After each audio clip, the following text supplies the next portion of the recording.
Back in time with BassMaster magazine.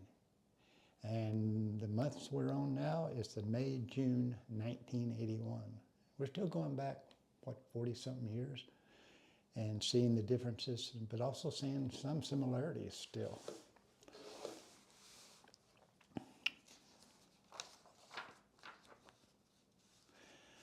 And of course, and this is one thing that's really, really, really changed.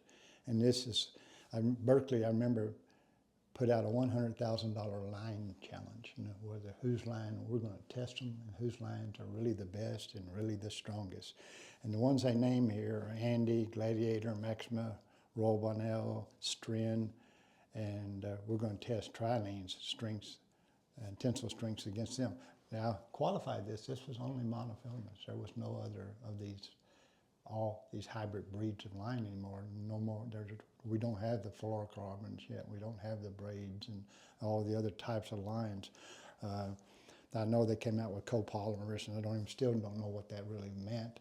But this was kind of interesting that they actually came out with a challenge to test, run actual test on testing all these lines to probably try to give some proof instead of just false advertising. You know, they were really going to try to give you the data and information.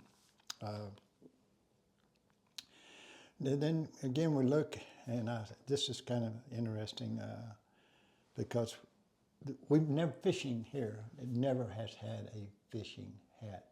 We're starting to get some now, but they really came from other recreational activities.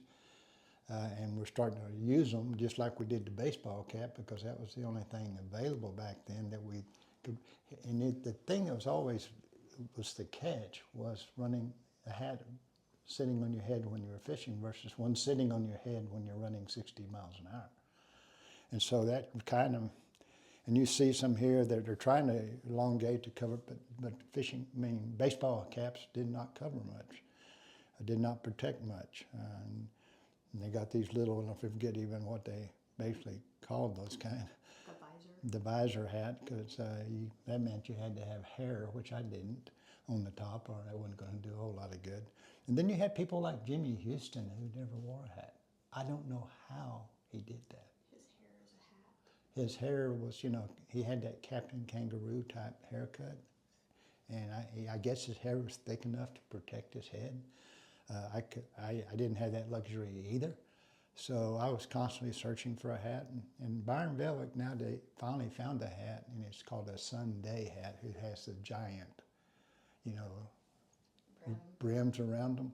And it also had a little cowboy deal that you could tighten up when you were running so it didn't blow off your head. It choked you to death, but it didn't blow off your head.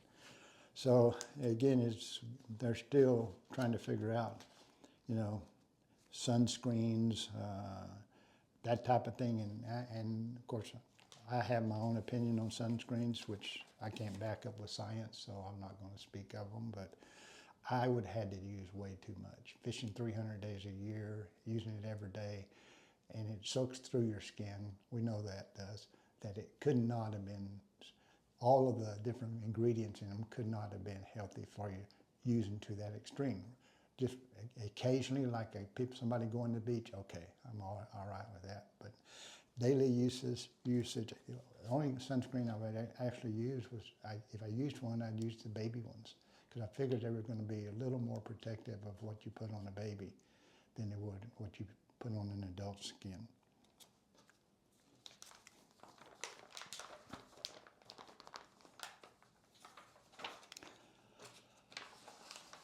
And then back to the tournament trail, trying to qualify again for another classic. This is 81, so that would have been my qualifying seventh or eighth classic.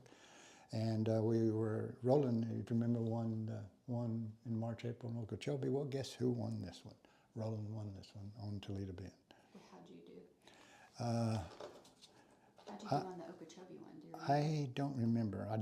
What came to my mind is I beat Roland on Okeechobee eventually on his own leg. But we actually tied, and we'll come to that one in the future, but we actually tied, but Roland had a dead fish. Penalized 2 ounces, and I won. So where are you at on this I'm 15th on this one, or 16th, 15th. Who's the top 5? Roland Martin, not surprised. Larry Nixon, not surprised. Bo Dowden, not surprised. George Cochran, these were all names that, and of course then John Torian, but of course they all guided, Larry and John, and they all guided on Toledo. Been at that time, Tommy Martin is in the top 10. He's a guide on Hemphill, out of Hemphill.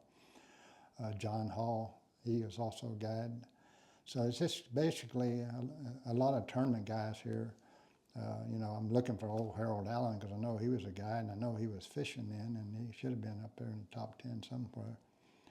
And but just again, a lot of names, a lot of guys I haven't seen in a long, long time. Unfortunately, some of them aren't here anymore.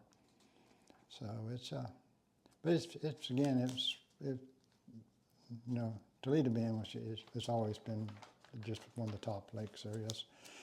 And that kind of really, for me, wraps it up for this issue of Bassmaster Magazine, again, May, June 1981.